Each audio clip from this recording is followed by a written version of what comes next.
It's hard to get attention from the eagle. Just to kick off proceedings, I thought we'd do the school teacher thing and have a quick test. Just to firstly see whether Bob's answers himself to these questions are right. And the first one was an easy one. Now, you can either self-mark here, or if you'd like to swap your paper with somebody else who's got a paper.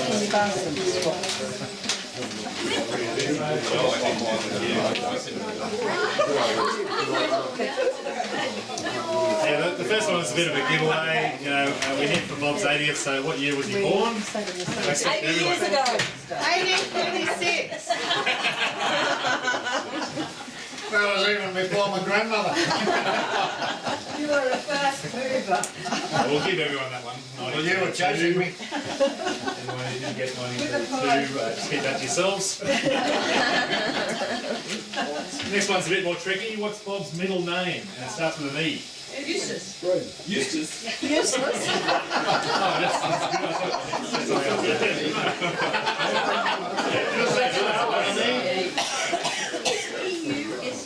It was actually after his great-grandfather. Any clues, anyone? Yes. I can tell you. Edwin? Edwin, playing Edwin. I have seen the answers though, yeah. Oh, that's terrible. Jenny wrote down clown. Where's the hat? I wrote down trouble. Oh, there's trouble in River City. Trouble is his middle name. Absolutely. Robert. Or a lady who's has a middle name of Danger. Why is the danger out? Bob says there are only two colours. What are they? And I'll give you a tip, they're not black and white. Rosé and claret. Man, you've got to get this exactly right. It was the colour of my car. Oh, paid Deloitte here. Light. So what'd you say, Don? I didn't know, but I didn't do anything on them. I duly wrote it down. Yeah, we can't read her, right? Light green and dark green. That's correct. That was the colour of the FC Holden that had the sheepskin rug on the passenger side. I'm told that's because of Irish heritage or something. Yeah, it's an Irish thing. I use a green golf tee. Not a green. And married a woman called Pat. Many of Dad's grandkids call him Bob the Builder, and That's a true story. His favourite renovation technique, and I've experienced this firsthand over the years throughout many houses that we lived in. Can anyone give me Bob's favourite renovation technique? If it moves, knock it. Phone Jeffrey. Demolition is close. Phone Jeffrey. Wall. Yeah, he wrote down, get the Wall. glass. Knocking out walls. Is that what I'm hearing? Yes. Paper. Knock out walls. And You've got to put a door or a window in after you do it. in That's every house we lived in growing up, there was definitely walls missing after we left. Yes. You know, we lived in this house at That is a true story. Harrow Street, our first house. It was, all the internal walls were brick and the outside was double brick. And at every door opening had an arch in it. Some were concave, convex, and others were triangular. And I decided that, you know, after you walk, and it had a lead light window on the front door. Every time you went up the hall, you genuflected outside the toilet and went like that. So I thought, I've got to get rid of all these arches, so we squared them up. So I built a wall. Yeah, you did build a couple, but I know what the ratio was. The way to this is going to be controversial, this one. Very controversial. And thankfully we've got some members from the Eagle Junction Beach Fishing Club here today. Now I'm not. The question is, what weight? Yeah, we got a name for that little duck. The question is, what is the weight of the heaviest fish that Bob has ever caught? And Anyway. Is that caught or been photographed? I don't have a photograph. This is a true story, I have no photograph. And I think I'd like to hear the answer for this one come from a member of the Eagle Junction Beach Fishing Club, please. Well, Smithy's got a different opinion. Well, definitely 200 grand dark. It's your- Well, 200 grand dart. I remember another one with its tail hanging out of a bucket. That's the one. Now, these guys, we used to take us for a week every year up to Fraser Island. We'd hire a long wheelbase four-wheel drive so we could carry all the food and the bait. And the drinks. And honestly, we had some lovely times up there. I was fishing with a whiting hooker with a worm on it, and the beach sort of ran from there where the water was up about as high as that, like that, from erosion. But there was this great deep gutter, and I had this whiting hook in the water.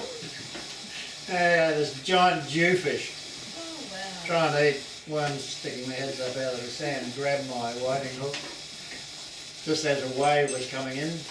And then the wave went out and left my fish high and dry. And I stuck it in my bag with his tail on it. They all said, "How long were you fighting it?" Well, about a second. I didn't tell them about the tourist bus that came past. Oh, that got bogged. But it pulled up there, everybody out the window looking I at took a the fish. photo of the fish. True story. It was good. There was a dingo standing behind me at the time, so I had to keep your fish in your bag or the dingo would take it. This is a true story. And speaking of true stories, well, yeah, like there is going to be some time later, and we're inviting you to bring your true stories of your Bob experiences to the table later on. But we'll do that after. But to answer the true question, this was a 20-kilo cod caught on the reef off Gladstone, which is... That's not the answer I've got here. But that's the answer I've got here. I'll rest my case. You're all made up. We'll go with the 200 grand darts. We'll take a photo of That that. works, dude. Okay, what a bit obscure this one. What's the name of Bob's first dog? Yes. Google. Guess. And it was Guess. Yes. Yes. Guess. Guess. His name was Guess. Guess. Somebody's. Yes. Is that Elliot? Well done. Ah, yeah. No, it's not a true story. And Bob's famous for a couple of recipes. One is sweet and one is savoury. Can anyone give me the sweet? Ice cream. Fruitcake. Fruitcake. It's got here apple crumble and fish mornay. We never had that at the moment. Is that both in the sweet category or is that? Fruitcake. Fruitcake, correct. Yeah, definitely Christmas fruitcake. Famous for his rum-soaked fruitcake. And fish a la Bob or prawns a la Fish a la Bob. Yes, I've got fish on my board. It's a secret recipe, I can't tell you. Sorry about that. Now this is an interesting one, which we may have to expand on after the yes. But how did Bob meet Pat? I'll tell you later. He won her in a Another be a true raffle. story. He won her in a raffle. Yes. Or depending on who you ask. Yes. I won him. I was in a raffle. No, look, the true story is, we've been waiting 80 years to clear this up. Well, 50. But the true story is, I did win her in a raffle, or she won me in a raffle. Oh, this is true. I was second prize. And she was lucky, because you should have seen first prize.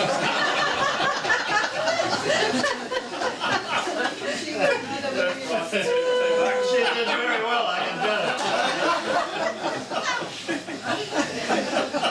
No, but the fact I is she won't have bought to give a speech, tickets. this is good. I bought the whole book, nobody else went. She cut out all the other employees. No, it was an interesting story. I set my office boy down with the electric clock. Had a green face. No one had one then. We didn't even have a PowerPoint up high on the wall. But he came back and I'd addressed a congratulatory note.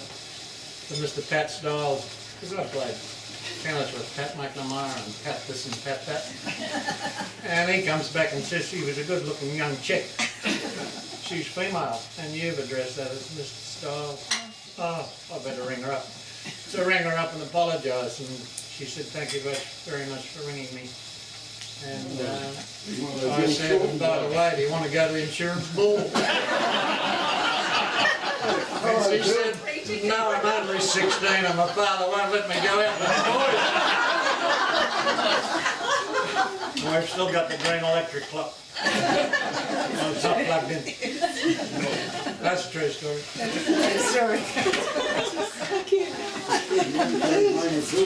And so before Pat, what line did Bob use to ward off ladies who wanted to marry him? Oh, there are so many. I'm not lying. Okay, let's narrow it down. What line did your mother Evelyn advise you to use to ward off ladies? Well, I was my mummy's boy. I'm gay. The Lois got married, there was only one. Julie, this is not the time to come out with that. Sorry, Bob. No, seriously, look. When I was 21. When I was 21, on my 21st birthday, I had a gathering in the Carrington Lounge, right? Everyone that knew me and loved me came along. And sitting next to me at the top table was Doreen Barrett. I still remember her. I have a photo of her. No, I burned it down. As instructed. But I'm turning 21. Pat's 13, still going to school with Gwen. What was I to say to Doreen? No, I can't marry. I'm waiting for Pat to get out of high school. Get her to work so I can ring her up and tell her she's 1 o'clock. She's one of them. But I came home and I said to Mum, Doreen asked me to marry her last night. And she said, go to sleep.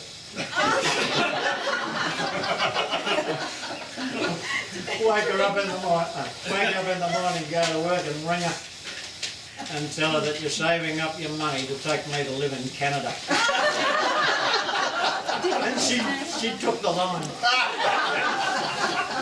She swallowed the bait. That is the correct answer that I've got here.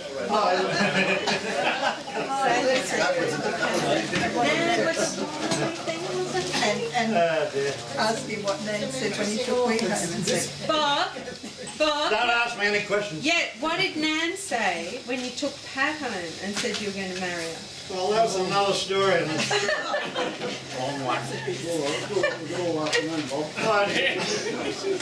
I'd met Pat. Oh, I don't have to make a speech, darling, it's okay. I met Pat, fell in love, and then I took her to the office Christmas party at Mount Cooper. The reception lounge is up there. And the general manager said, marry this guy off. And the chief clerk said, God's sake, marry this guy.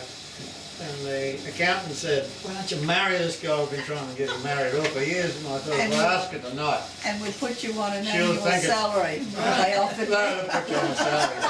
They've given me a raise. They've given me an interest-free mortgage loan.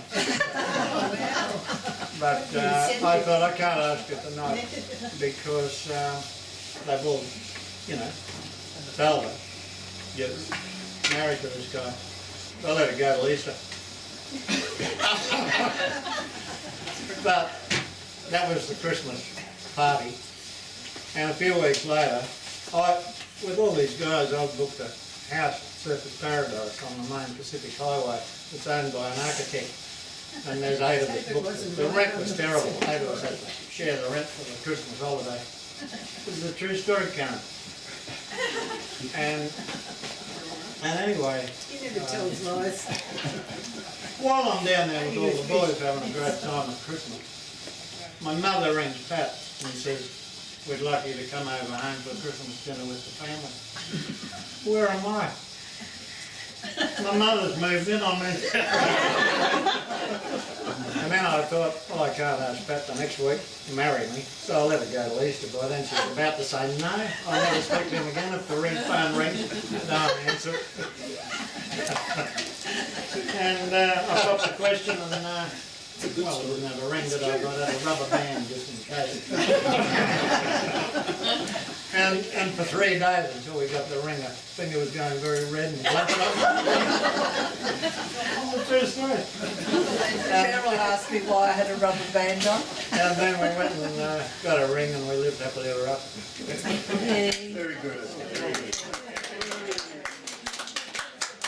Okay, now it's going to be a difficult one to judge this, I suppose. But is anyone sort of putting their hand up to getting even 10 of those questions right?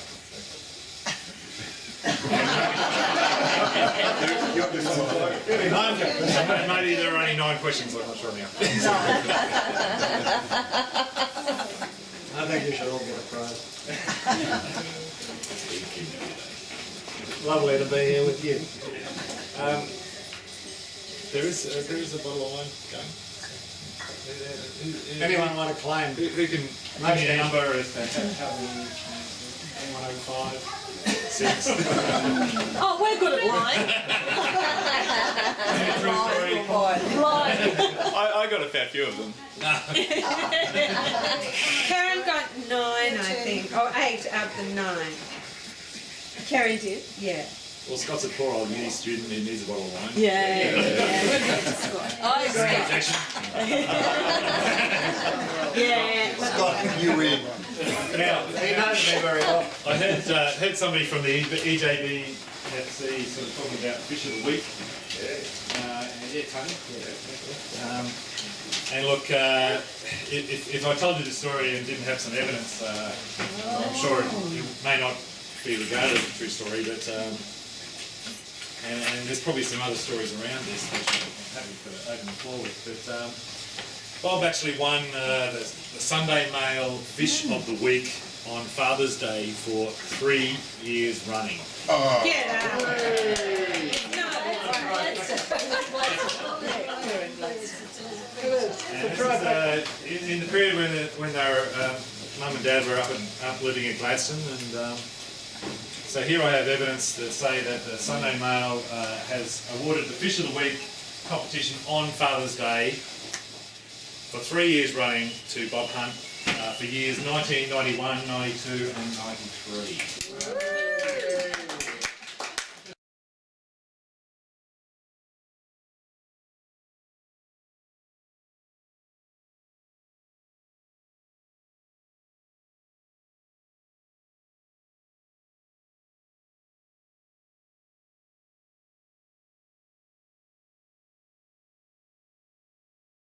It's hard to get your photo in the paper without a fish. Without going into glad you asked that. I'll come back to that. I would like to say that the actual timing of catching these fish may be under some scrutiny, still by the CJC or something like that. Not the CJ, the EJ. Ah, the CJC. But I'd just like to, I'll pass these around so you can have a read of them in a minute. But they appear to be different fish. They're a year older.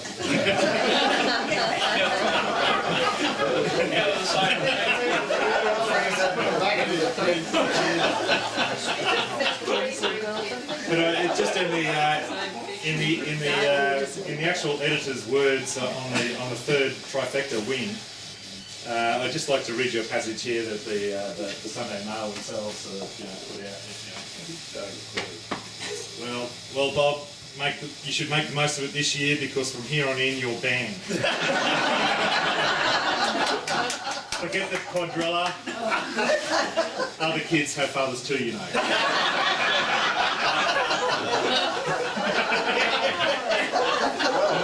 I was ready for the That, quadrilla. my friends, is a true story. Very good.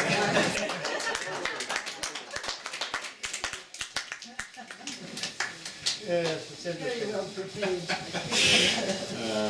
Where do we go from here? Looks done. I think it's The Bob's. fish, yeah. Only a day old. Just a quick, I'd like to just recognise there's some apologies here today, and the first of those is Robin and Kelsey. So obviously being in London is a bit hard to get here. And they rang this morning, it was fantastic. They should have something that they gave me. Okay. And they went Come back along, to that. if you saw Channel 9, they went along to the G'day Aussie compatriots gathering in the park. It was a Guinness And record. all the Aussies, they turned 2,000 away, that's how many are in London and England. And anyway, they were part of the G, where I couldn't see it. But they tried hard. And they got Robin's partner in Bill, and he had to say, "Good day, mate." Tom wouldn't have let in this, that's right, expat. Okay, so just a message from thank you, Mum, for splitting my organisation. Hope you have a great 80th birthday, Dad. Sorry we can't be there Saturday night. Well, I suppose that's Sunday today. Yeah, but we'll celebrate here for you. Remember, you are really just 18 with 62 years experience. I'll reply to that. That's dangerous, though. That's what. But true. John and Julie Meldrum from Gladstone. They're in Spain, dodging London, apparently. Yeah. Karen and Graham Greenbank from Snake Valley, Victoria. And I think we have a story from them, which we do for later. Russ and Julie Charles from Gladstone, where I think some of those fish that Bob were holding up in those photos before.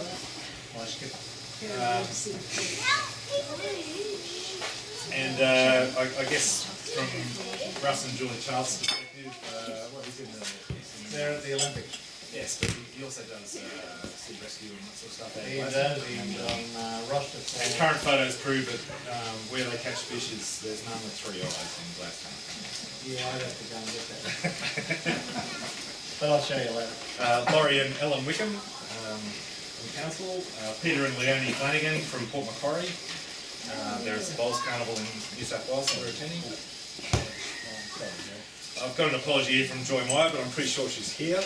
Yeah, well, she always Just brings running it up. around by us up for ride. We'd be up at Glasson, and she'd say, "I'm ringing from Banaraby." 60k down the road with her, and she's down in your lawn in Victoria or Geelong or somewhere. So I thought today she's sure to ring from Brookfield. And from John and Carl Gibbons. Lovely.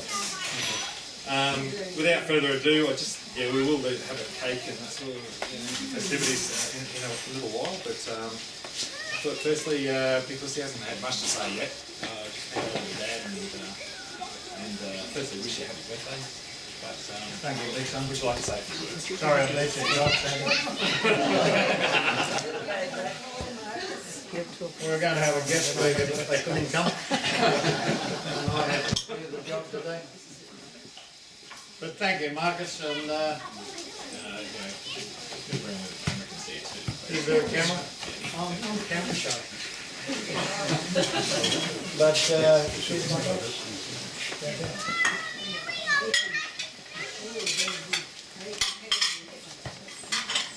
But firstly, I'd like to thank Jeff and Karen and the grandchildren here for allowing us to have this party here at their house. Yay! Secondly, I'd like to thank the helpers, Pat, Karen, anyone that arrived that helped make anything happen here, and all the shopping and organisation that had to go on, including myself to go out and buy all the drinks. And I've had no experience of that. You would have been But confused. I'd like to put your hands together for all the people who blew up the balloons.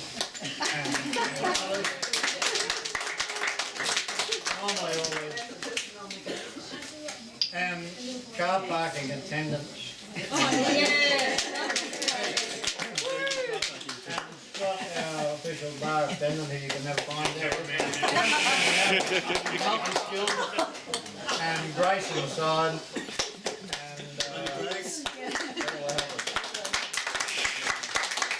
And that's really all I've got to say. I've been thinking about this speech for a long time. No, not that long, only 10. And I thought, well, I could speak for 1 minute for every year of my life. How much time you got? Where's the car park? What's your name? Or I could break it up into 10 years and just speak for, say, 6 minutes. Sounds good. Now, is that shorter? Or I could sort of break up this speech into segments. And I've always been good at sectionalising things and filtering fish and that sort of thing. But I thought I'd do a before and after Bob and a before and after Pat, and there's probably no time for before and after retirement, which are all great times. But who asked me today, how many 80th birthday parties have you been to? Karen. Well, I said I've been to my mother's. That was good. Grandmother's. I've been to my grandmother's, and I've been to others as well. Yes, a lot. But my grandmother, I have a photo that Mark probably got up there in his data show of being at her 80th birthday in Elliot Street, Hawthorne.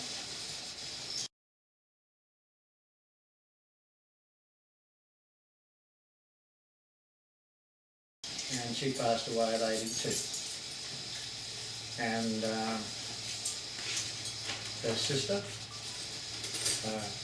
her daughter, my mother's sister Blanche, lived till almost 100, nearly got the letter from the plane, 99.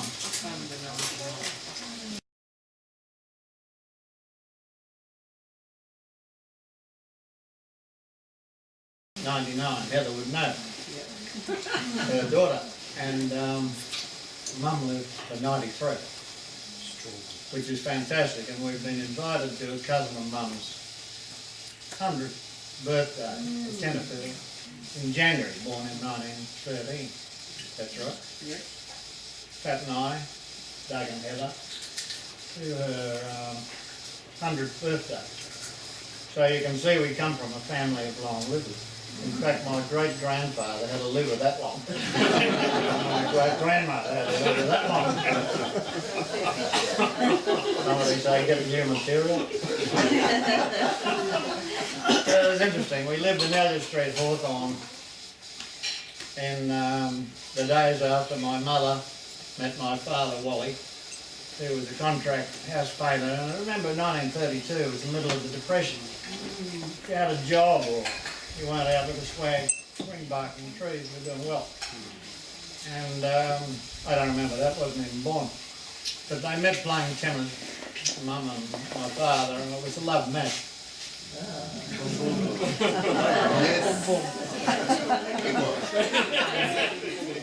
They rented a house in Elliot Street, Hawthorne, the same street as our grandmother lived, our 80th birthday, Elizabeth lived.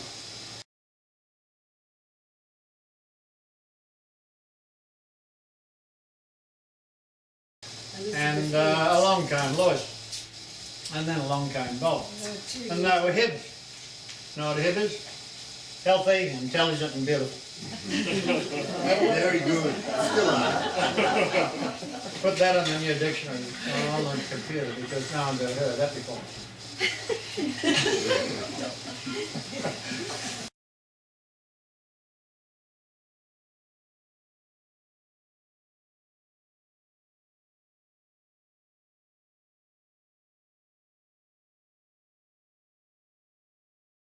But soon after that, I'm only, oh no, 2.5, and Lois is a bit older, nearly 5. My father and his 2 brothers in the Depression, he used to go out fishing in Moreton Bay, trying to catch fish for the family. And the storm hit them in the middle of the night, and bang, boat was upturned, the 2 brothers lived. My father drowned. body never to be found. Missing at sea. No insurance either. Oh, good point. No insurance on his life. And of course, Mum sold the ute and sold the ladders. Unfortunately, the job she had before then, they took her back. And she had the livelihood, or we'd have probably been the stolen white generation. No decent support. She didn't have a job. No, thank you.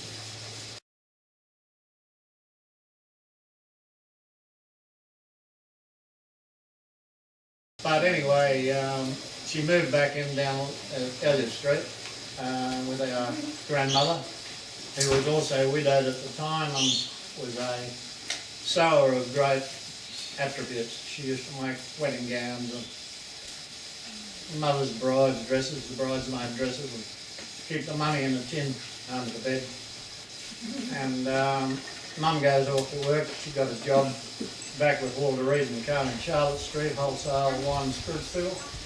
And she's got a hat on, and hat with her at work, and a handbag, and a frock and shoes. Lois is at school with a uniform and a bag of books on the lunch bench. Nana and I are in the Fortitude Valley.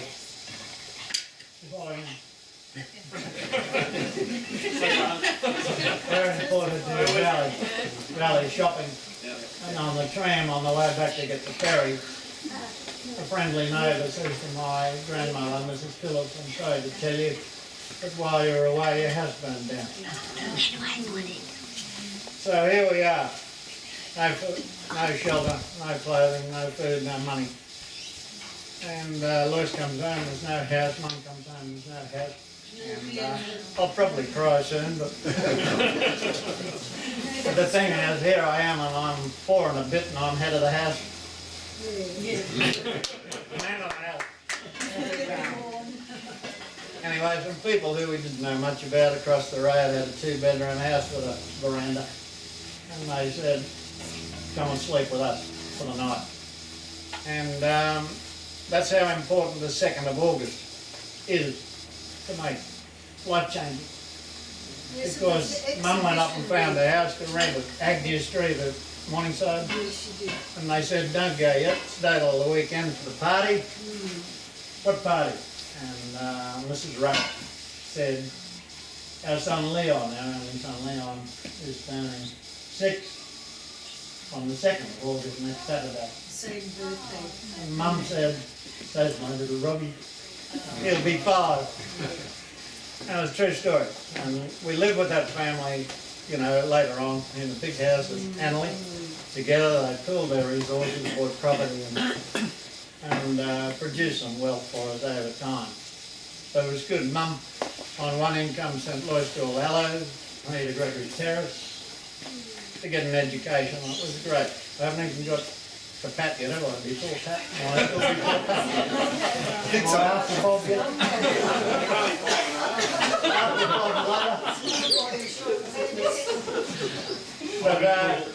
But I'm up at Gregory Terrace and Pat's left. I'm up at Gregory Terrace and I thought I'd get a job for 4 weeks in the school holidays. I'm in sub-junior. I was now about 9th grade or something.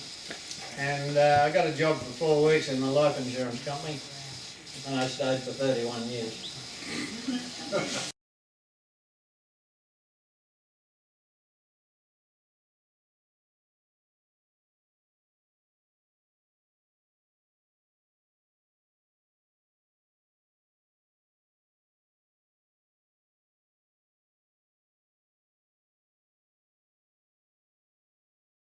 Absolutely amazing. So I had a Clayton's father, Mr. Rupp, Clayton's mother, had a Clayton's brother, Leon, and he was bigger and older, so I slept in his pyjamas the night the house burned down. And then I had his hand down because he went to Gregory Terrace as well, so I wore his last year's, so I bring in everything every year. And it was quite interesting that going to City Mutual was interesting because Pat was working at Commercial Union with Joan Gibbons, correct? Commercial Union, did I get the right company? I think so. Where's she gone? She's here. Oh, you're hiding. So she's the person here that knows Pat at work the longest, and Gwen, our chief bridesmaid, went to East Brisbane State School with Pat, who knows Pat longer than Joan and longer than I do. But strange forces were happening.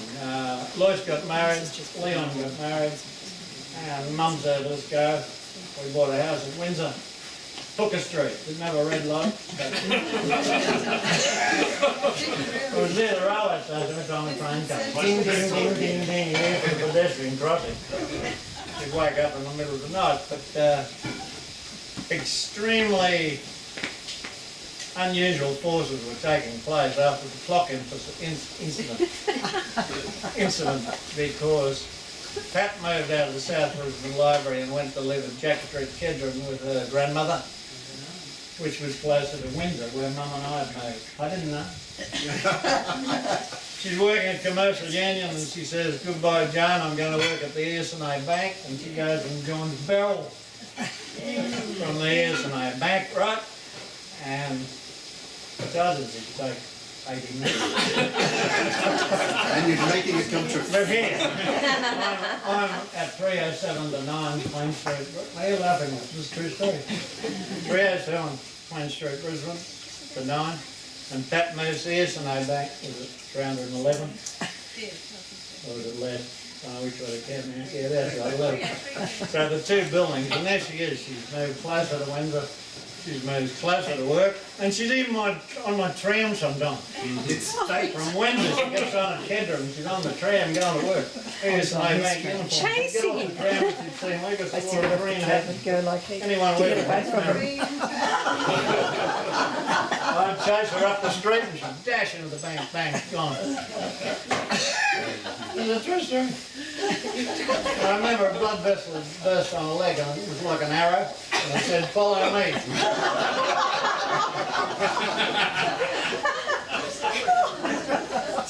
I massaged it long enough for it to go away.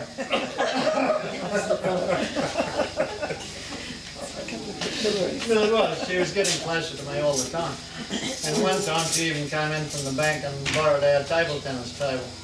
Oh, yes. And that was lovely to meet her, you know. She thought I'd have to go and ask the manager, and I said, no, that's right. Get the boys in, take it out 6 in the morning up the back lane. And the boss, he played table tennis, he came down to have a look and said, what under the table? I said, oh, the social club said it had to be repainted. That group bring it back 2 days later.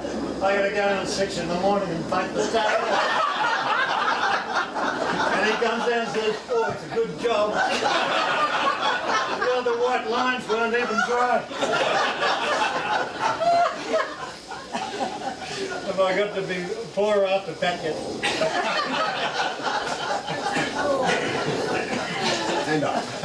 3 minutes. No, Tickle, tickle. no, she was well into the bankers thing and I was well into the insurance thing, and I knew she was going to this bankers guild massive dinner this night, and I went in with some friends of mine. One of them was our best man at our wedding, Stanley William, and he can't be with us today. But I asked her for a dance, and she thought I was still married to this woman that I had on my arm, who was her Stan's fiance. And I asked her for a dance, and playing the music, I got up and we only took a few steps, and it was a progressive barn dance. I lost her straight away. Or, you know, they stopped the music when you were with a different partner. I remember that. And anyway, it was storming rain outside, and the next one she's got her umbrella and she's on the way out. And I rushed over and I grabbed her and I said, look, excuse me, I know you're going, but I'd like you to come to a pre-wedding gathering at Lemon's Hotel in a couple of nights with the 2 people I came in with. This is a true story, Trish. And she said, I'll think about it, maybe tomorrow. I was there. So I rang her tomorrow and she said, okay. We went out and there's a photo in there of us on our first outing.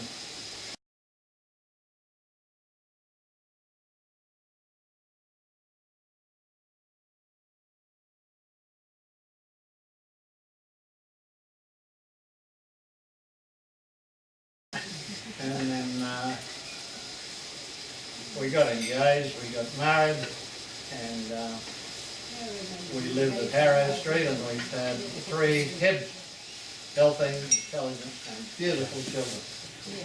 And 2 of them are here to prove it. And Robin was on the phone to prove it.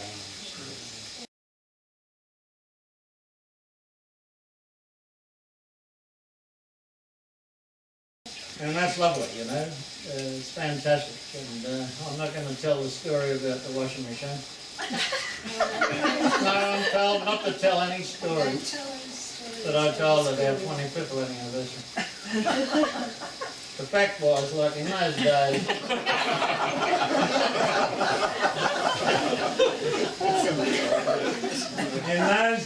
there were some electrical companies called, you remember? You'd remember? You'd remember? Stewart's Electrical. And Norman Ross. Frank Adler. And Frank Adler, there were 3 of them.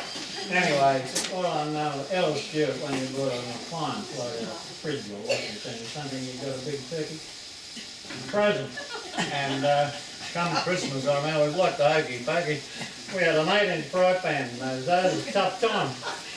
And this turkey was like the hokey pokey, which left wing and right wing out. You go out and pick up the kids, turn the fry pan on, come back, flip the turkey. Anyway, after 8 days it cooked okay. And I wasn't going to tell you the story about, I'll tell you the name of this washing machine. It was a Peter Pan. Ever heard of it? No. It was a Victorian. Peter Pan has wings, and look, we had this house with internal staircase down in the laundry that had an 8-foot ceiling. Anyone at about 25th wedding anniversary remember the story?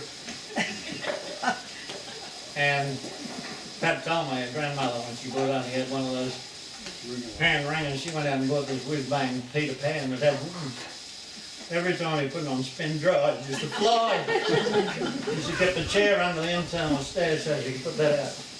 Bob, spin dry time. Come down. She dragged me down the stairs. Honestly, I had to get on top of this thing and brace myself. So I make that silly. So they dry it. I'm like a frog, can I get a hand on the ceiling? This is a true story. Yes, spin dry is finished. You can go out and mow the lawn with a push and mower now and straighten your body out. Man, it's a true story. And I wasn't going to tell you about the day she got the 2 salesmen in to sell the washing machine. Got them out at the same time. How much the trade and how much the new one and turkey, you know. And anyway, that's another story. But no, we had a lovely time, and I've got to acknowledge the fact that Pat went back and did her adult matric and all her various degrees, all passed with high distinction, hard work, great results. And her professional career in education acknowledged Australia Day the year she retired, got an Australia Day award for her service to professional educational clients. Special education. Applying herself. But I mean, she counselled teachers, parents, students, and teacher aides and everyone you can mention, including me. That turned out so well. Stop at a red light to get counselled. But no, she was lovely, and I can't help but acknowledge her financial contribution to our situation to become self-funded retirees. I'm not going back to time, you know. That's good. No doubt about the truth. We are a lot serious.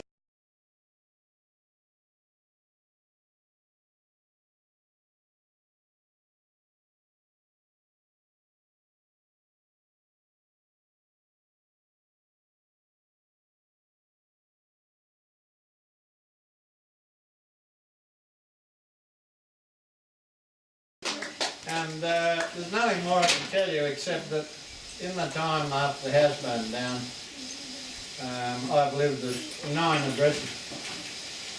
And since Pat and I are married, we've lived at 10 addresses. And if you think we're nomads, you're right. And if you look at Marcus, he's lived in many places around Australia. And if you look at Jeff and Karen, they're still moving. We've got a house underway. But they've lived in quite a few addresses. And Robin, of course, nursing all over the state. And in England, he's moved and moved and moved. But I can't continue on for the next 80 minutes without mentioning our kids that are all beautiful grandchildren. Jeff and Karen's 4, Marcus is Scott, and Robin's Kelsey, all healthy, intelligent and beautiful children. And I put it down to whatever's happened genetically. I think the oldest person here today that's known me all my life is Lois. You wonderful sister. She's 2 years older. She's got a photo taken in there with the black sheep of the family, and it wasn't me. That was a real one. It was a real sheep. They were the only 3 things standing when the house burned down. The outside dunny, the clothesline, and the black sheep. And the sheep burned the house down. Well, police are looking into that.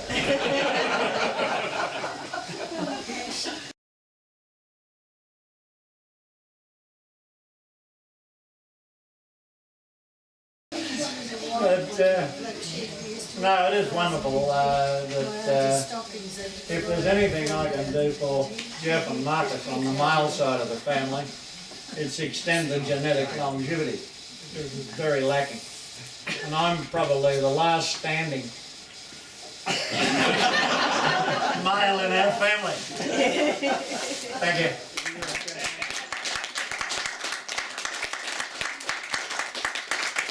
And I have to thank you for all coming, and I hope you didn't bring a story. And if you do, it's got to be true. What do you think, Mark? What a life. I think he's gorgeous, and I think you just got a snapshot of what I grew up with. Lovely. You love you. Love you, Mike. Number 1 son. And I should also point out, perhaps, Don't forget. the mum and dad, their 50th wedding anniversary is on the 6th of October. This year. Yes, that's this year. 50 years married this year, darling. And so, mum, come on, yeah. Actually, you're in front of the camera at the moment, so come up here, please. Oh, sorry. He has been in front of us all the time. You get less for murder.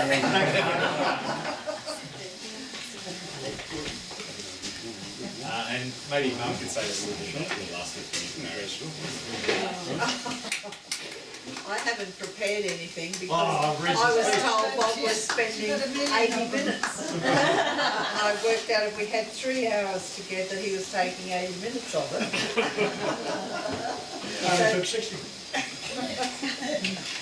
I'd like to thank everyone for coming this afternoon and making this a special day for Bob. Yeah. And it's good to see not only the family but some really long-standing friends coming out of the woodwork and still keeping in touch. And also some of my long-standing friends. And Gwen was the chief bridesmaid at our wedding. Julie was our flower girl. She hasn't changed a bit.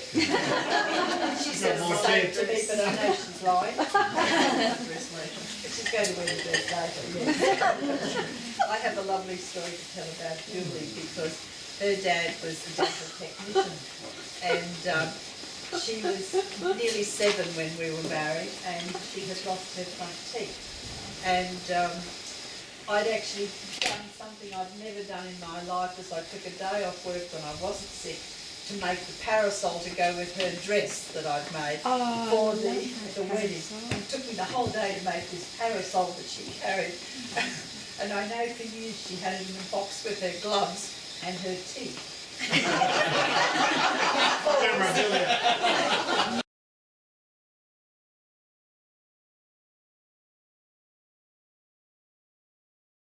Because when she bounced up the back stairs to my grandmother's place where I was living when Bob and I were married, she said, I can't see that rain is being stays leaning on the plane.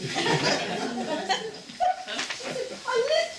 She said, oh look, I've got my teeth. And Brian had made her this little denture to put in so that, because he said when photographers took photographs, they could paint in teeth, but they were never the same as real teeth.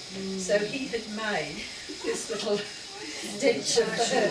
And of course, she was very proud of these teeth, but when she got to the wedding reception, she found they were a disadvantage and she couldn't eat with them, and so she took them out and put them on the table.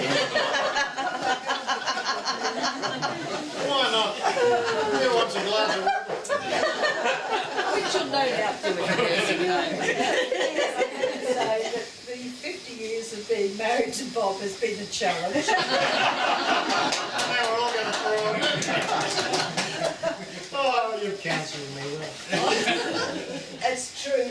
He had to put up a bit with me when I went to uni to become a teacher, because I had to learn to play a recorder and I don't have a musical bone in my body. And I used to practice in the car when we were driving places.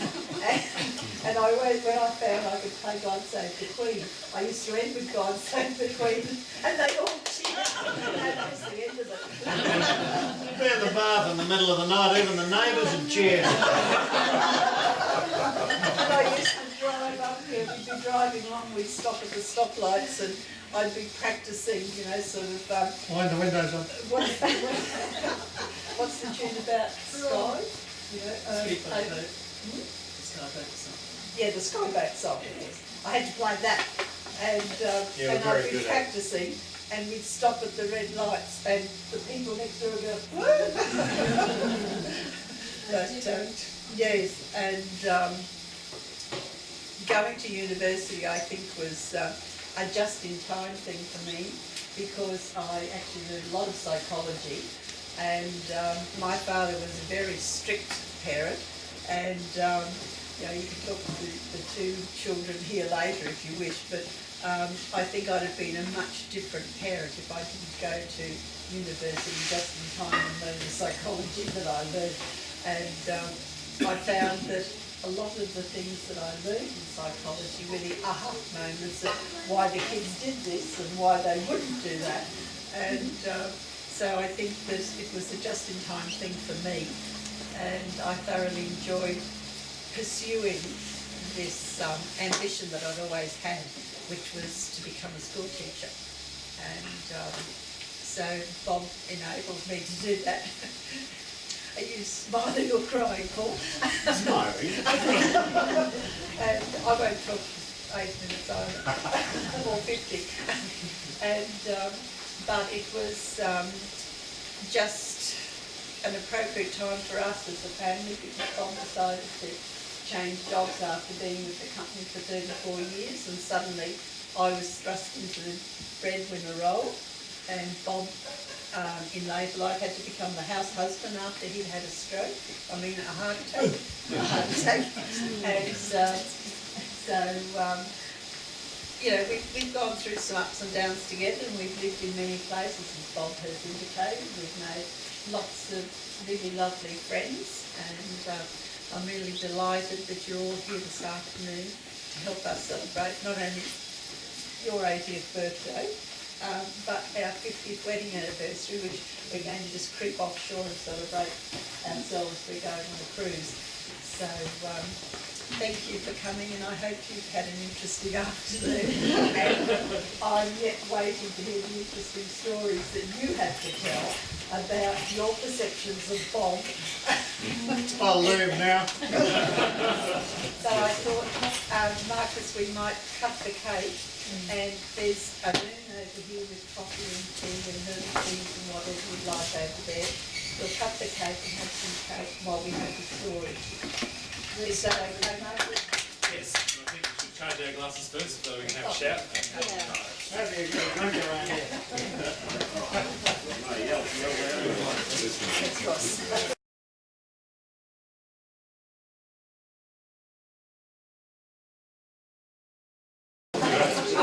You've got to keep your brake book moving. Who smokes these things? Nobody. Oh, thank you. You got a look? Can't stop and don't let you just make a light around candles, you know that? If those matches won't work.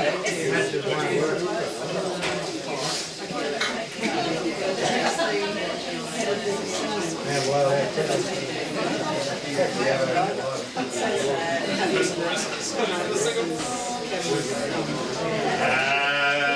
Happy birthday to you.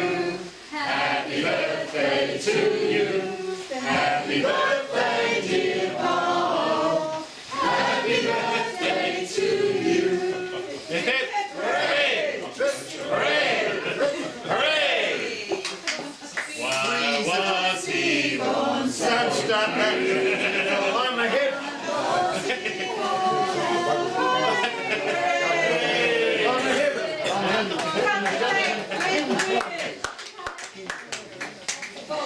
You've got to cut the cake and make it rich. Oh, I knew there was something I had to do. Where was Touch the bottom, you've got to kiss that look out. You like squares? If you touch the bottom, you'll marry a different coloured woman. Oh, no. That's not right. Hooray!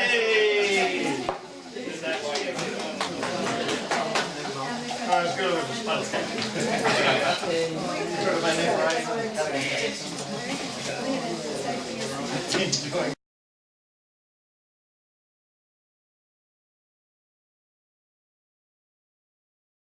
Graciously off to go first. Jenny. All right. Where are you, Bob? Can you come and sit here? Yeah, I'll come sit anywhere you tell me. I'm very obedient today. Okay, for those of you who are listening, this is my... Jeff? Yes, it will. Now, we're just getting a camera ready here, it's okay. Oh, we're done. Now, ladies and gentlemen, the MC has knocked off. Jenny is just going to talk to you. We met Jenny and Ian on a trip through Scandinavia with Trafalgar, and they didn't want to know us for a couple of days, but after that they come up on holiday here from Victoria year after year, and we love to beat them state of origin at 500. She's written a poem, I believe, which should never be read in public. Okay, so would you like me to start? Yep. Okay, in 2006 we took a punt, went on tour, we became friendly with Pat and Bob Hunt. 6 years on we have no regrets, and with each year the better it gets. At first on tour, Bob was as quiet as an eel. Then after sculling with aquavit, his true colours he did reveal. His sense of humour came to the fore, and he rattled off jokes and jokes and jokes galore. And everyone on tour wanted more and more. I haven't any aquavit for you today, but hope this wine from our recent Motherglen trip will more than repay. Look, no presents, only your presents. That's lovely of you, thank you. As you all know, Bob is a man of talents galore. Card playing is one, and there are lots more. At 500, Pat and Bob are hard to beat, but sometimes we win, and that's a treat. Bob. These cards we bought in Egypt recently, especially for you, so you can keep up your winning coup. Mark cards There's a Cleopatra. from the casino in Egypt. Just in case you get sick, Pat, there's a Cleopatra on there. We'll practice with these till you get back next year. Now we know, Bob, that you love golf, and I'm sure you'll agree that these lucky balls will suit you to a T. No matter how you play them, You've seen me and play. even if you lose them, they will always stay happy. I need those. You got one that floats? I need those. I need those. You need those. Now, Bob. Now, Jenny. Now, Bob. This 13th Beach Golf Cap, women's and 13th Beach Golf Cap, I leave you. Oh, that's lovely. Okay, Thank you. I leave you. Guaranteed to keep you playing for as long as you live. Past the 13th hole. In it, you'll always look very dapper, even if you just end up being just a hacker. And now, my special parting words to you. Bob, think about how privileged you are going to be when you're soon to be awarded an OBE. Good news, I've gained access to it early. But before you get excited and shout yippee, it's only for being over bloody 80. Over bloody 80. Yay! Bob, you are a very rare OBE, whack it on there next to birthday Bob. Bob, you are a very rare breed. Keep up the good work. Thank you, Jenny. Make it Good luck on the 13th.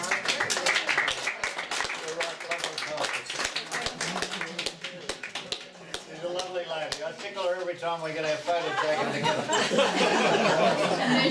She doesn't tickle me, but okay. That's lovely of you. Thank you, Jenny. The people you meet when you travel the world. Fantastic. Here we go. And next, I think Arnold and Beryl will have a scroll of written. I saw that in your pocket and I wondered why you bought a mace. We've known Bob and Pat for quite a while. They came to our wedding, we went to theirs.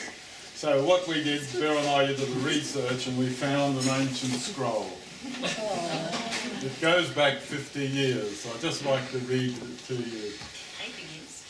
1932 was an auspicious year. The reason for this are very clear.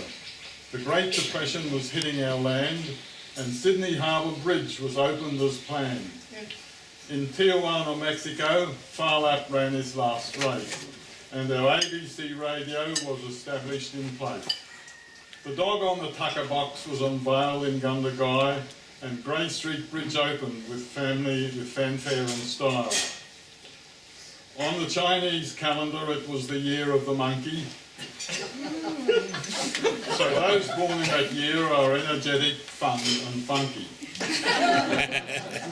Now on Tuesday, August the 2nd in this year 1932, an event took place in Brisbane to challenge all who knew.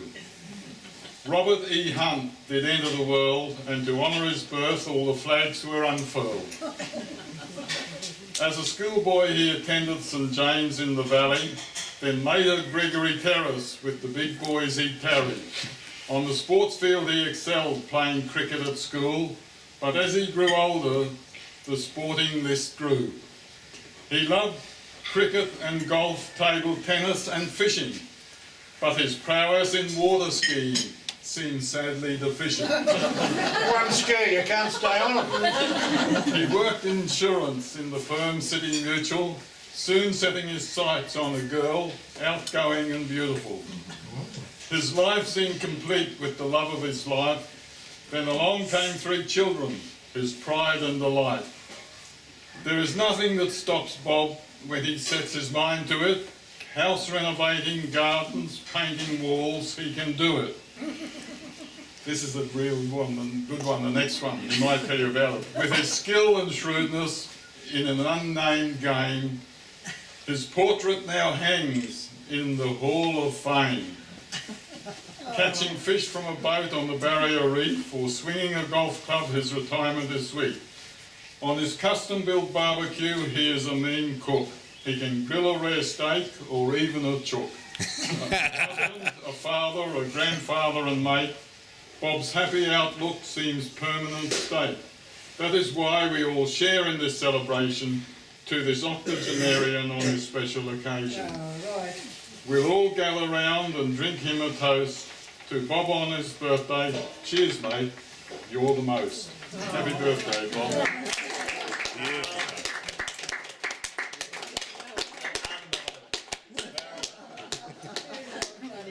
I'm wearing the scroll. Damn. The old. Yeah, amazing. That is beautiful. Thank you. Now, I'm sure there's some more true stories out there, sort of waiting to be told. I might just take this off here so we can see you on the camera for now. So I was hiding there. Thank you, man. So, is there anyone else who would like to step up to the plate? Safe driving. So I should tell a story. Bring us Dad, happy birthday. He's a great son. Granddad Bob the Builder, as he's known. I did a carpentry course. He's been a great apprentice of mine for many years. No, really, I've been his apprentice for most of the time. When we were going through school, Joy, you would remember, and when I was at university, Dad had a heart attack, didn't he, to get out of some renovating or something, and so left us to remove this steel beam. I remember. Took a post out and gave us instructions from his hospital bed just to be able to make sure that the renovation could go on. You mean the house didn't fall down? No, but Grandad has many talents in that regard. Has renovated a number of houses with and for me. But that's only paying the favour back, because all through university, what I did for Grandad was to paint your houses, so it's good to get in. And can't work your guts out, number one. Can't work your guts out, number two. I remember that too, Jeff. Yeah, I remember that too. He kept saying, that I thank him for it one day, and It was a learning curve for you. I can thank you for it now. There's a couple of other things about Grandad. When we were young and living at Harrow Street, he was busy at work, busy building a career, and he was a little bit discouraging about us having pets. We had guinea pigs, but Dad took an unusual path to helping us move those guinea pigs on, and actually reverse the car over one of our prize guinea pigs. I didn't say. It's time to let go, Jeff.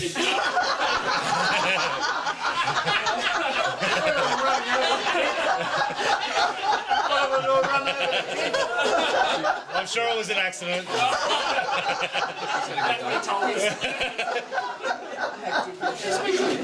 And one of the quiz questions today was about his fruitcakes. Well, now that I'm working in the hierarchy of the education department, I'm in charge of facilities and assets. I've got a special request from QBuild that you should never be allowed back into a house owned by the education department, because when Grandad was doing his apprenticeship in fruitcake making, Blackwater. In Blackwater, yes, he cooked a fruitcake, forgot about it somewhat. No, that all self-raising flour. The home economics teacher gave me the recipe. Caught on fire in the teacher accommodation that Mum and Dad were staying in. Like Niagara Falls, falling on the element. He opens the oven door, takes the cake out. No, I went down and got the shovel.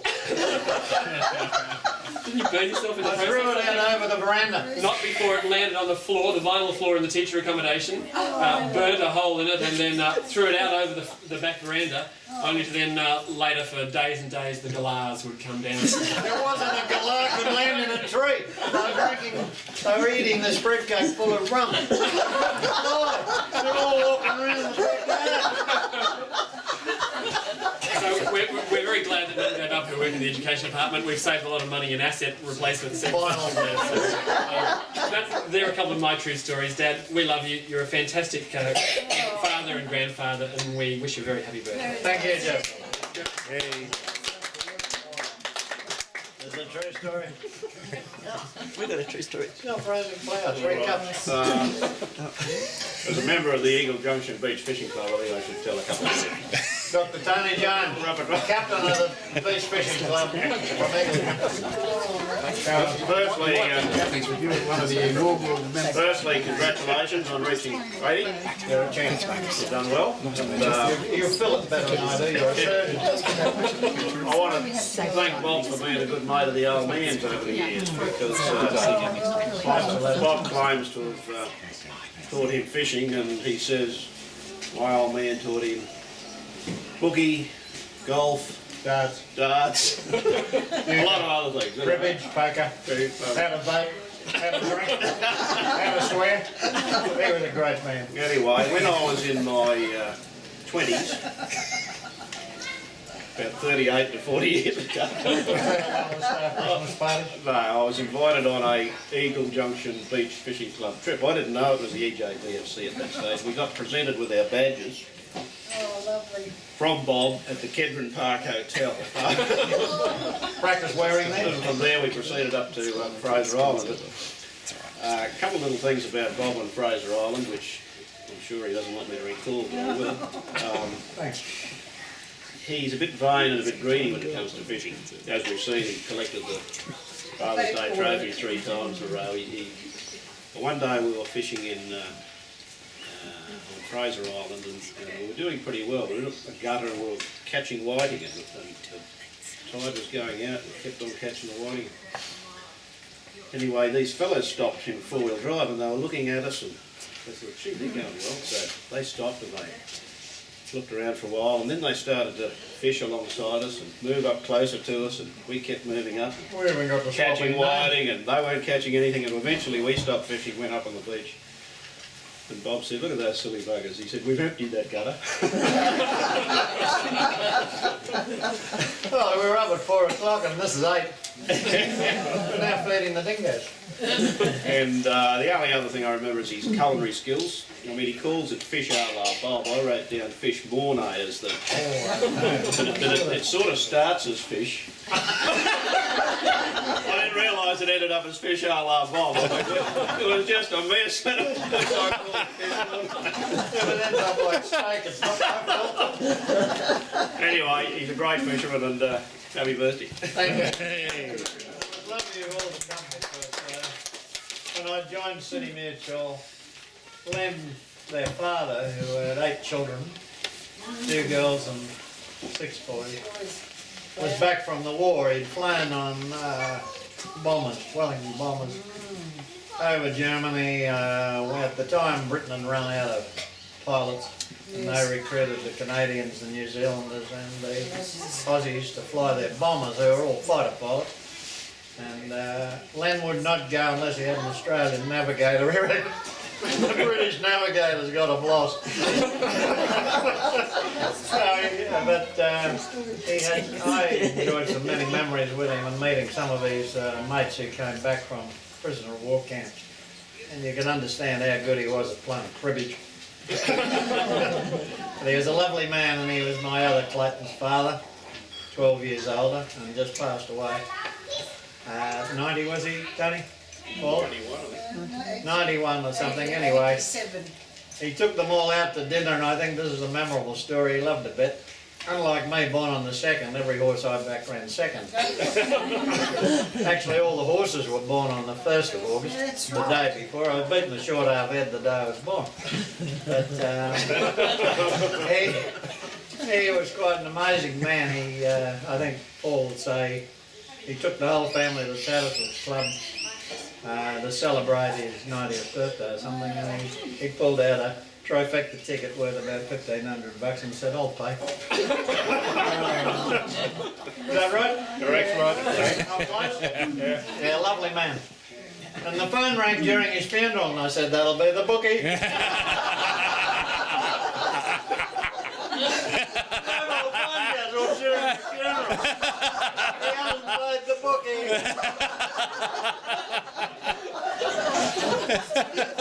I don't have any other true stories. Well done, guys.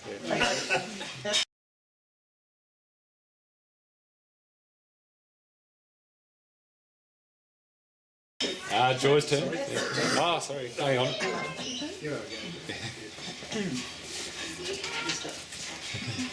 We're probably not the best people to say nice things about Bob. Oh, good. Not very nice thing. He won't pat away from our brother, and we've long held a grudge against him for that. Having said that, we thought we'd give it a shot anyway. Ian was his name. On this special occasion, his 80th birthday. There once was a young man named Bob who could do any kind of a job. He changed so many houses that we've lost count, and he'll do anything for his grandkids a terrific amount. He loves them so dearly he's besotted, you know. He travels great distances through rain, hail or snow. Bob wanted a pool in Sunny Avenue, but he didn't want a hole full of sewage, oh phew. Bob loves his sport, cricket, fishing and golf, and doesn't let a bad back stop him teeing off. No, he doesn't. Or winning. Yeah. A possum tapped Pat on the shoulder in bed. Not now, Bob, she sleepily said. Bob took Pat from our brother and wed her, you see. We're delighted it turned out so happily. We forgive you, Bob, and as our friend you will stay. Happy birthday, dear Bob. Have a wonderful day.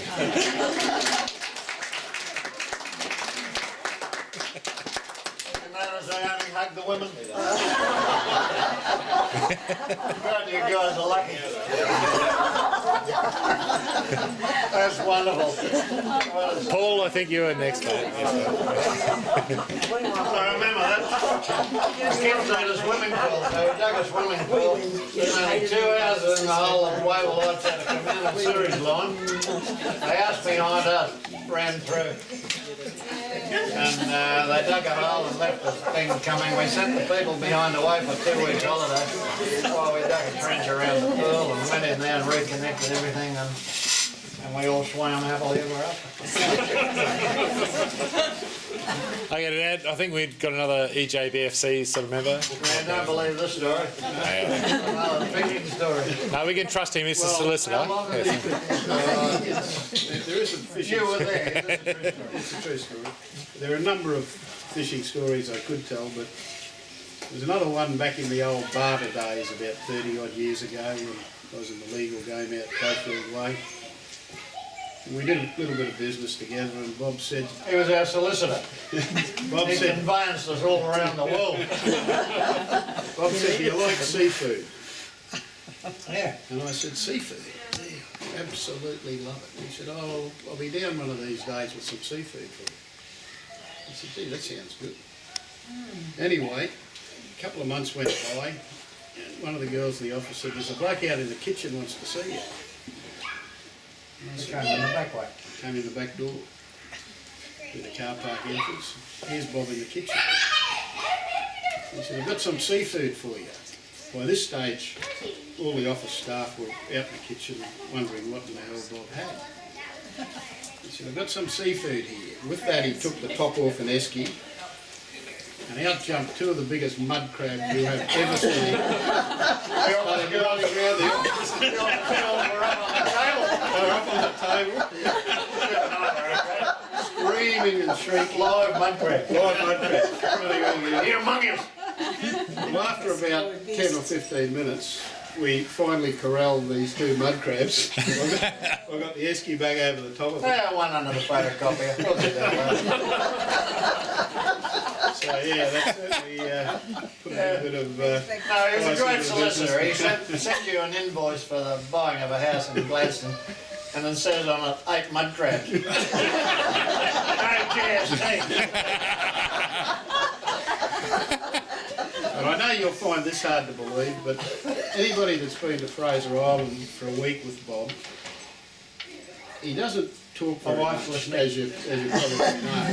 And you get into a bit of a rigid regime up there, whereby you fish in the morning and you fish at night, and to fish you've got to get bait. Now, the only 2 bits of bait you can get on Fraser Island are worms, and we had rainbow worm and eugery. Worms and eugery. Worms and eugery.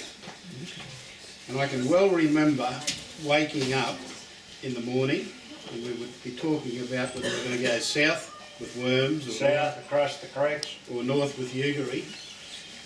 And after about 10 beers at night and about 3 or 4 rums, No, you were having that. Bob would put you off to sleep, and I can still remember him still talking about worms and yogurt In my sleep. in your sleep. Were they alive? But they were very funny times up there. I used to tell this story. We had everything covered. Do you mind if I say that? I know what you're going to Because say. we had a yeah. priest, Yep. we had an accountant, we had a solicitor, we had a surgeon, And a couple of an insurance. insurance man, or 2 insurance men. We had everything covered. Lie back and look at the stars, you'll be right. They were great times. Wonderful. Happy waiting. Absolutely.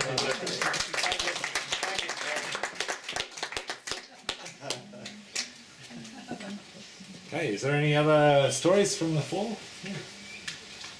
I've got one. While you're thinking, I got one. Like father, like Shut son. up, Bob. while you're thinking, look, Yes. and Yeah, this is maybe one for the. That's the wrong one. Got all the paper. Maybe one for the young guys. Like Is that the one that's not true? Perseverance wins. Perseverance always wins. This is another true story because I've got The paper a work. newspaper clipping to prove it. This is another photo. Photocopy. Story. Mr. Robert Hunt won £4,000 with a words competition in the paper. £1,012. Thank you for the clarification. Well, it's not true otherwise. Yeah, They chipped the reporter. actually that is true. Yeah, 4,012 with words.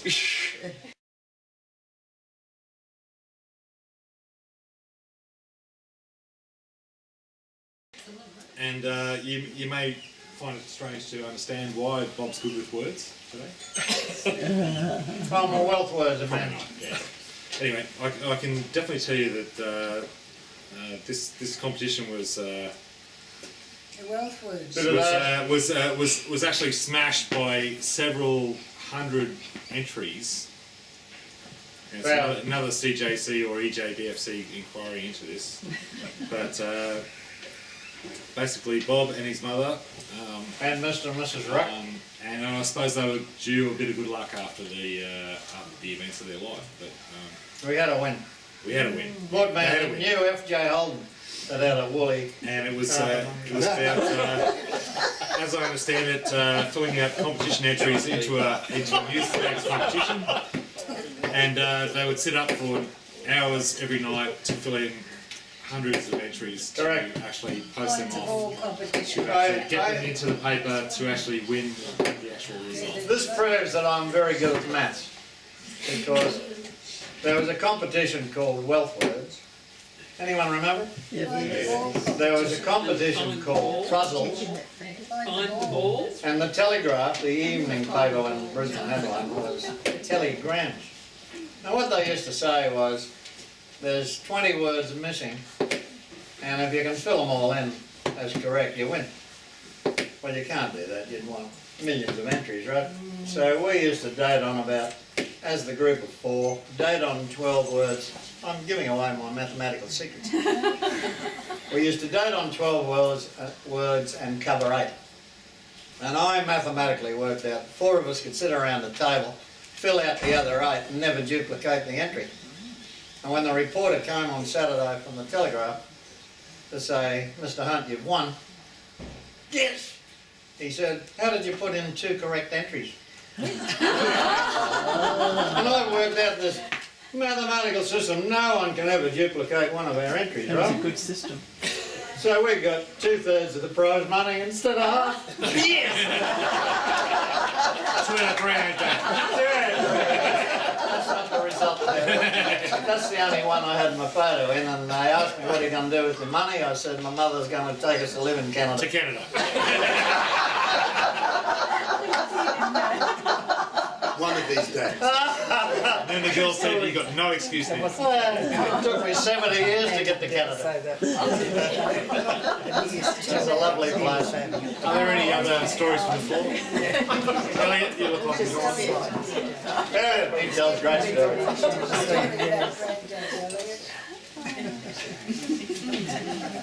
Should Should we just wrap it up and have a good time for the rest of you? Yeah. Well, look, when Leon and I had a party when we were 5 and 6, right? And they've taken us in and I'm sleeping with him. And I have, on the 2nd of August, lunch with him at Pat's for years and years and years because he's an accountant in Brisbane and I'm in insurance and Pat's next door. That's different. I wouldn't go away. And you ask me why do I like parties? Boy, I'm 5, Leon's 6. I've loved parties ever since. So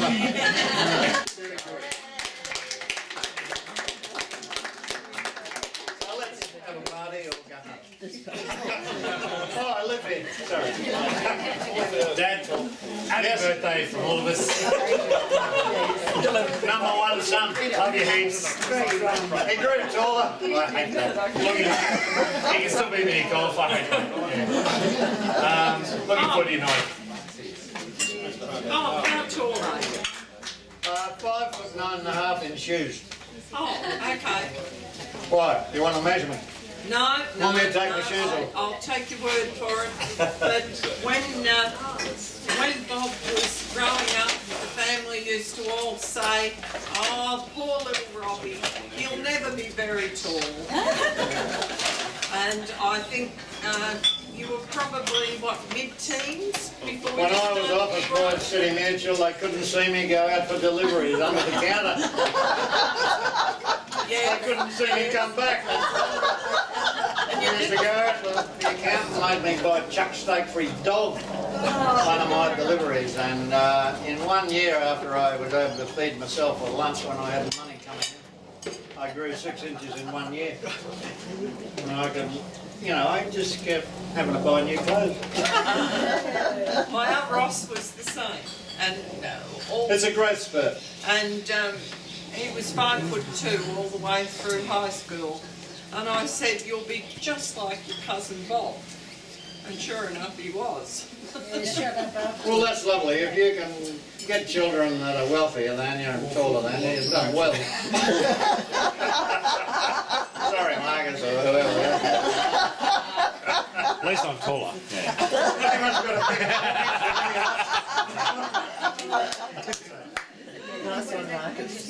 But I remember one Christmas, he asked about Bob the Builder, are you a carpenter? You're working on it, are you, Scott? Doing a reno up in Buttering for Jeff, and the builders kept asking me, you a builder?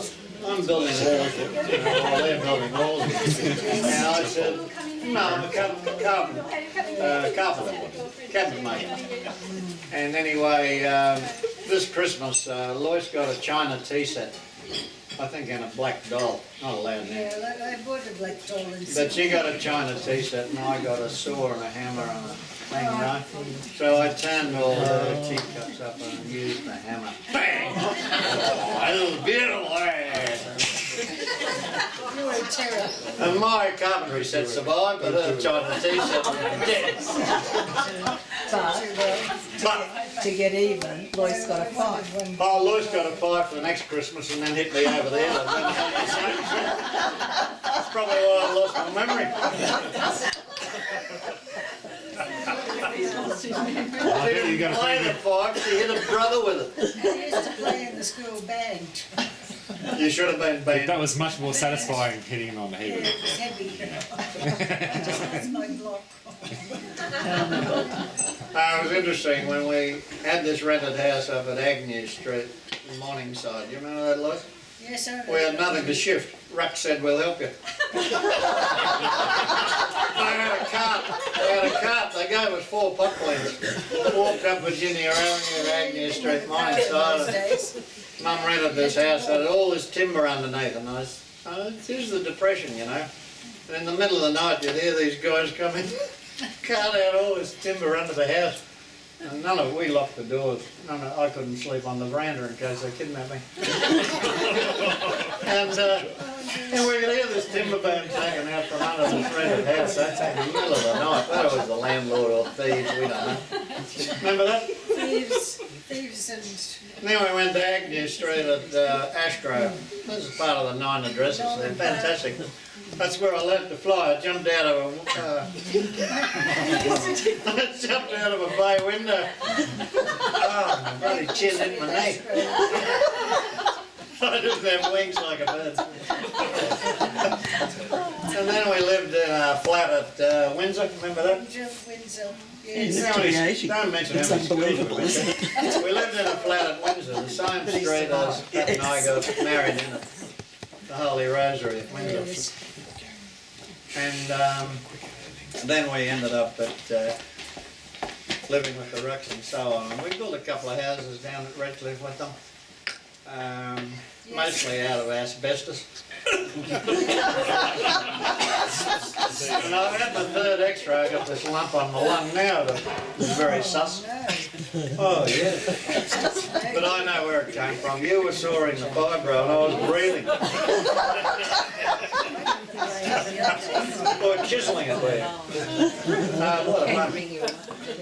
But yeah, we brought electricity into, we, the family, the Ruxton mums, brought in electricity to a block of land at Woody Point, called Elm Street, now called Collins Street.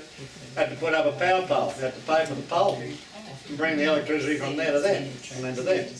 And the guy that lived next door was Tommy Gorman. He was half-back for Australia in rugby league, a publican. And I used to meet him at Tad's Club. Oh, little Robbie, how are you? How's your mother? He was a nice guy, Tommy Gorman. And I met a lot of people through becoming a member of Tad's Club, which was fantastic. Politicians and rogues and other good people, good snooker players and people.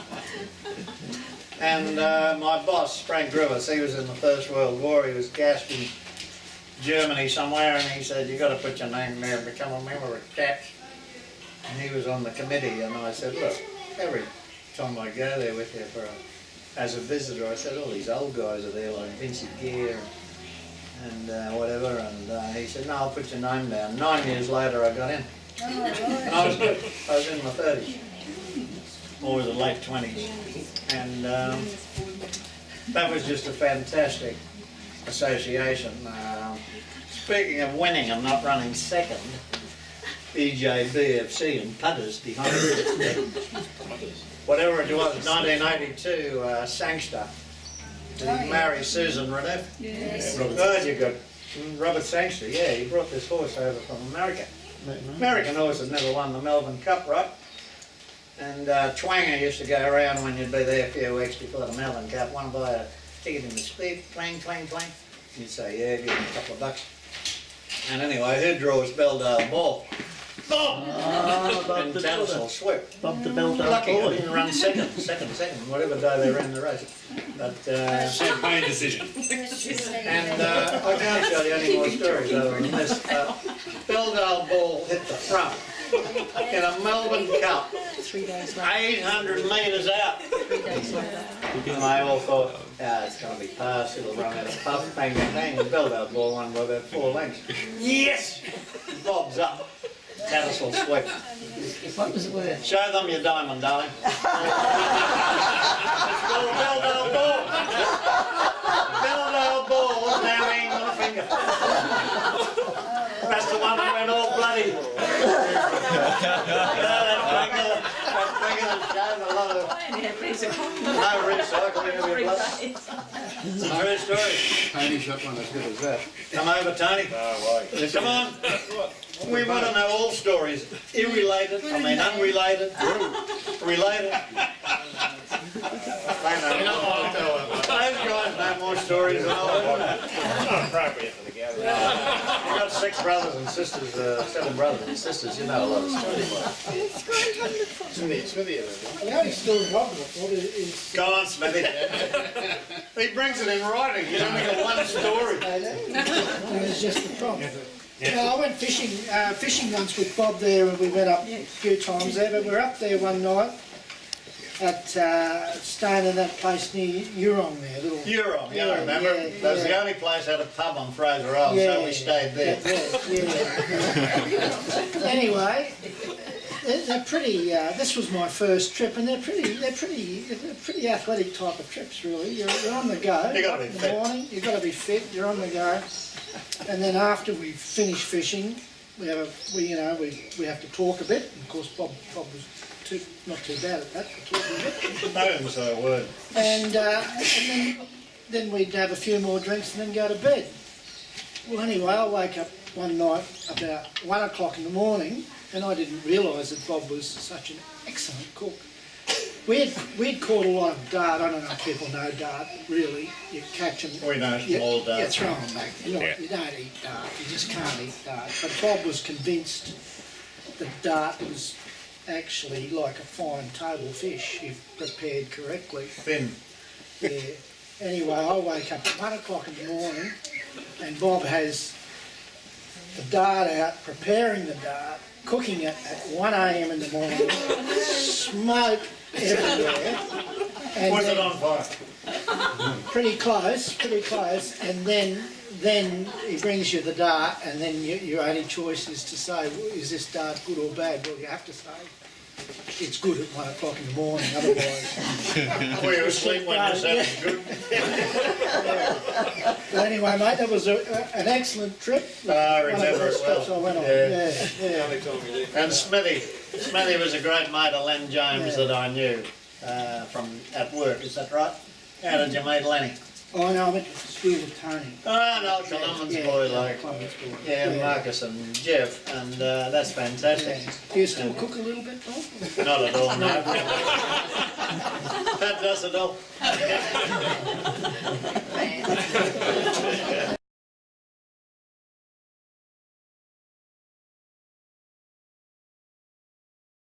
I've given up cooking fruitcakes, I boil them. I'd just like to say that you guys have experienced the better end of his cooking career. Whereas I've got to say that in the early days of growing up, Don't mention it. particularly when Don't say it. Robin will hate this story. you know what meal I'm talking about, Bob. Yeah, but Robin will hate the story. particularly when Mum was It's done a million ways. when Mum was doing college and that sort of stuff. You But got no money, you cook mince a million ways. I'm still doing it. so I can Well, guarantee we you, thaw out a bowl of mince tonight. a 200-gram dart fried up would be. Beautiful. I dream of that when I was a kid. I'd like to add to that story because Robin said to me... Hang on, Hang on, you've got to go on camera. Come over here, Doug. You won't sit next to me. Is something wrong? The adjunct to that story is Tuesday night was always one of my nights at uni. And Robin said to me one day, do you think you could go to uni on another night so we don't have to eat mince a million ways? You want capsicum or carrot? Capsicum or carrot. You got all these options to put in. Onion, brown or white. Is that green or dark green? Dark green or light green. Dark green or light green? The floor is free. We seem to be muddling along. We had this Valiant. It's a true story. We had this Valiant sedan with vinyl roof and two-tone, brown something. Yes. Brown and grey or whatever, fantastic thing. Before you needed enough room with a station wagon with the dog and 3 children and 2 adults and all their gear to go on holidays, we had this sedan. No, into It the was used as a hall wedding like car a to couple of right. times. Had a white Valiant too. Was used as a wedding car quite often. I didn't get any money, but I was a chauffeur. And anyway, I remember we came home late this night and I didn't know, but somebody got outside the passenger door, went out that way to Harrow Street at Pullenvale Heights to go into the house. And I didn't know the back door was open, did I? And I've just built this Besser brick fence with 2 gates on the side to keep the dog in. And I drove down to the garage and the whole fence and gate went Wiped out by the door. It was okay. One of these 2 boys, or Robin, was in bed by then, and they've demolished my fence. I'm supposed to have, good skills at making mortar. That's right. The car. What about the car? But I remember underneath Just this slammed the door brick house shut. was like a Didn't cat it just shut the door? Oh my God. But it knocked the fence over. Made Ivy seek underneath this house. Every wall went through underneath. There was dirt floor. Very steep stairs in that place. I came down and they get on the washing machine, yeah. I remember. Harrow Street backstairs, yeah, they were. No, it was a lovely house. I knocked a hole out there to go into a rumpus room upstairs and knocked a hole out to put down the front door. It was good. Somebody will answer it. My cousin Trish used to. Hang on. But I can remember the Meldale. You should tell the Meldale story. Excuse me. I just had a question from the floor. No, you, all you Aboriginal kids, slowly grabbing So the the volunteer mics, was scaring relatives. And she could come and tell the She's Meldale story. trying to work out why there's a beach fishing club called Eagle Junction when Eagle Junction is nowhere near the beach. Yeah, and it's no longer a town. Good question. I think Tony, I think she answered that. You've got the pants for the day. and I'm He's not got even Ugury sure on his slack. I'm not even sure that. What happened? I'm not even sure that fly fishing sort of was done in the club, but.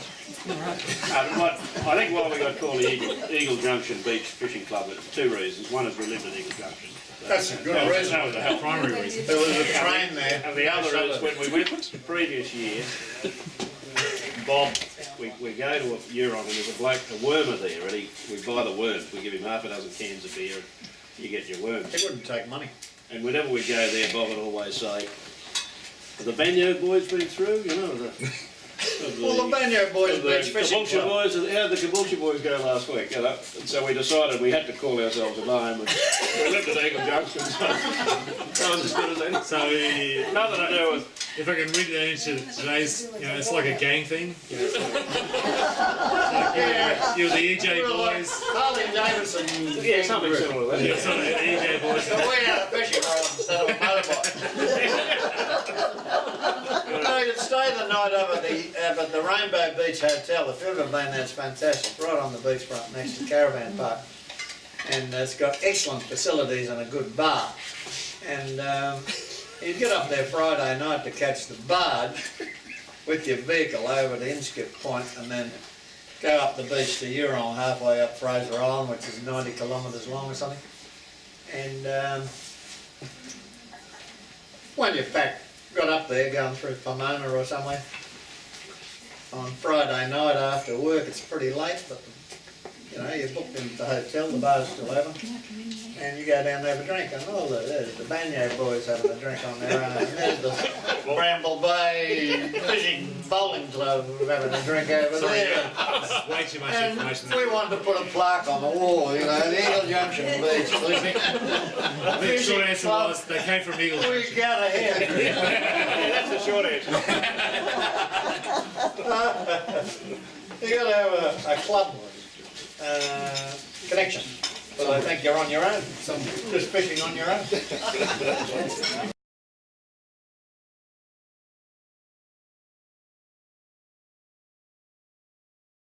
Lois, have you got any stories you can tell about Bob? Yeah, you've got to be a couple. Lois. There was one? When we were at my grandmother's house.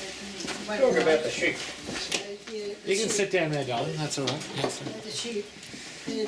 My relative of my grandmother's used to go out sheep shearing, and when he came back, Uncle Henry bought this little black sheep, which turned into a devil. It was a devil, really a devil. I mean, he Turned into a was goat. great. He'd eat the bottoms out of my auntie's stockings, silk stockings, with the line had dropped Off the down. line. And in wartime, you couldn't get much of that kind. I reckon you wear a stocking with no feet. That's right. And he used to eat the soap. If anybody didn't lock the bathroom door underneath, he would eat the soap. And he would wait for somebody to come down the stairs, chase them to the backyard dunny, and bat the door in. So he'd have Bob would be up on the seat. How many times was I bailed out of the dunny?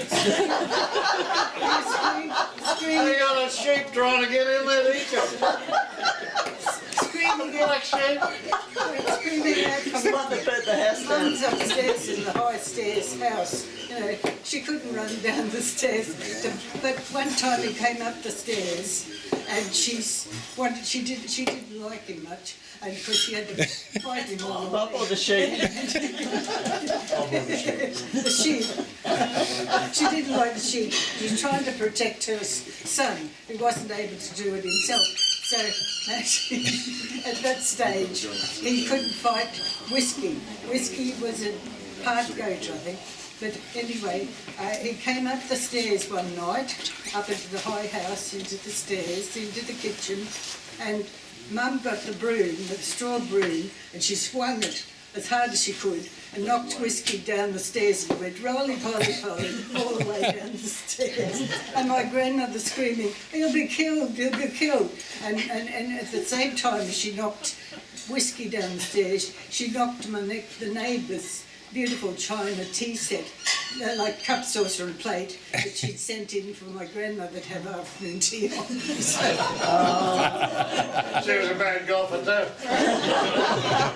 that's where it all started. But anyway, there was another time, this might embarrass you a bit, but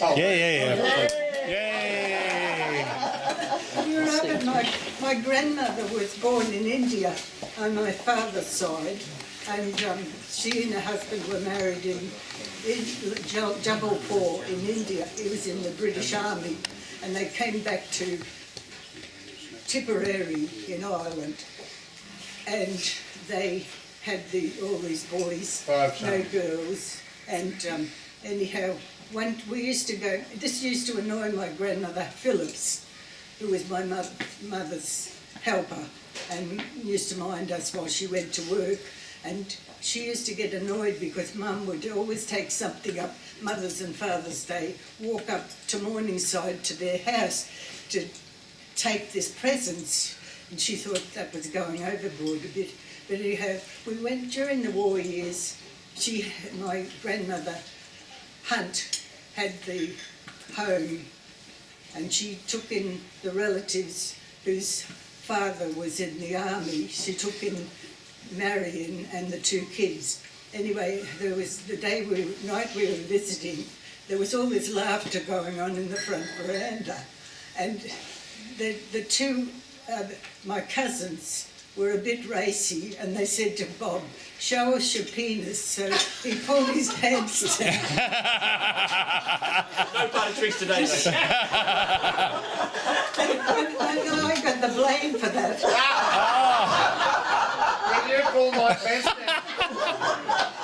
No, I was laughing. Look, I'm taking my pants down to the dry cleaners. This is ridiculous. I think I'll close down at that. I think that deserves that. That's the story of the day so far. Popper and Nana Hunt. My father was born in Pullenvale, Tipperary. It has a street with 4 houses in it. When we visited, we took a photo of the 4 houses. We know he's born in one of those. Yeah, well, And true story. And Lewis and Brian, they've got on some flight. They've flown over to overseas. with Jeff and Karen. Yeah, I'm telling that story. They've flown overseas. Jeff and Karen don't know. Jeff and Karen in England decide to go to Ireland, and they wander into this street where my father's born. And who do they meet in the street? Lewis and Brian and Jeff and Karen. Are you taking a photo of your father's house? Yeah. Only the Irish. But yeah, Papa Hunt was in the First World War, that's for sure, and they had I 5 was in the boys. British Army in India.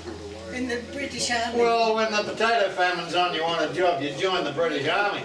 And then they send you in India, but they migrated here like many people did and our relatives did. The Irish side of the family, that probably is my colouring, is an Uncle Bob, one of my dad's brothers, and Jack Hunt, who married Veronica, who lived at Eagle Junction and went to the same parish. Her maiden name was Reppel, came from Innisfail, Jack's wife, second wife. And I've got a photo there of his daughter Joyce. We're sitting on the beach at Burley Heads. That's the one of the ones that asked you to pull your pants down. I know. My cousin George. I know he lent me some running spots. Oh, I remember I had this great spur down my leg here where one spike went through my muscle. And I gave him back his shoes. But no, those boys, Mum didn't have anything to do with them after Papa Hunt died because he'd promised my mother that she'd get, you know, 1/5 of his estate, now Hunt's estate. And the eldest brother, Bill, was, you've probably heard these family stories on This Is Your Life. You know, you get cut out of your will. But it's a true story, and Bill rang up and said, there's no money here for you, we're sharing it between us. And Mum said, get lost, rot in hell. And I know they're all buried in the Balmoral Cemetery, but I haven't been there to read the headstones. But it was a shame that side of the family disappeared, and one of the sons of one of the boys started Green Spot Chemists. You've probably heard of that.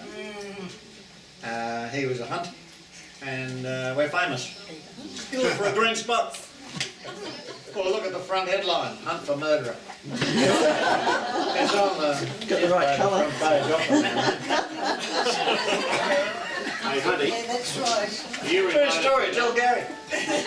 You related to Nelson Bunker, Hunt? Oh, if only. What about Warren Buffett? No. You're all nice people, and it's lovely of you to come today. I hope you're back when I'm 90, I'll tell you another 10 stories. Not the same ones again. No, they won't be the same stories. That'll make sure of that.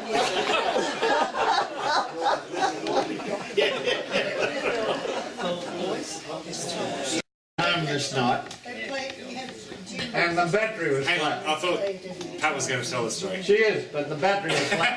That's now going to tell the story. See the hand up the back?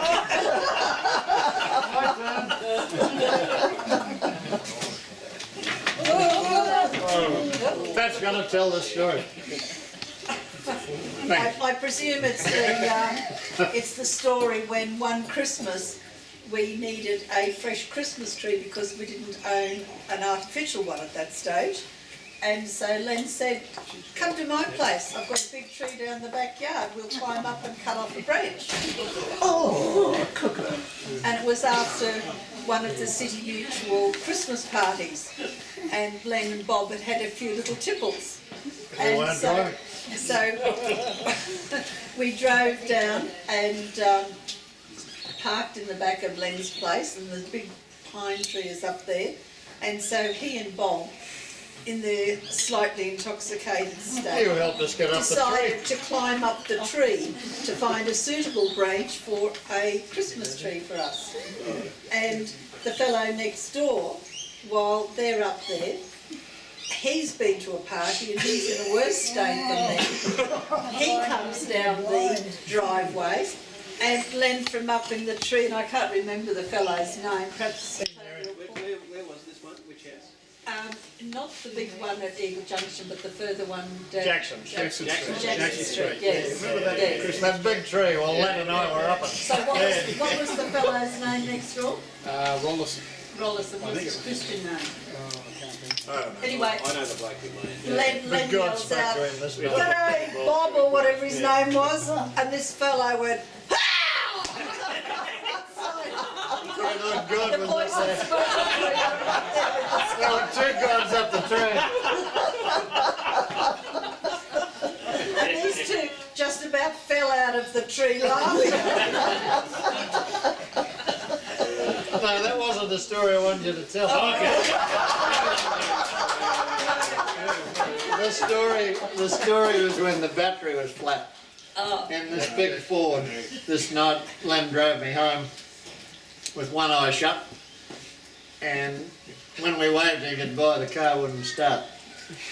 And you said, come back tomorrow, it'll be fine, I'll fix it. Helen, what did we put in his battery? We put some Epsom salts in it. And he said, that'll make anything go ha ha ha ha. It makes it run. And we got a cab for him and sent him home. He came back the next day. quite a non-believer and hopped in and tried to start the car and started first. And then, you know, for the next 80 years he went around putting Epsom salts and then he was flat battery. It didn't start, I got the RS6. Good try. You had to appreciate Len was always very jovial and Yeah, and a laugher. wonderful sense of humour. Wonderful sense of humour. He taught me that And too. these things all sort of, you know, just Bubbled out. It was a true story.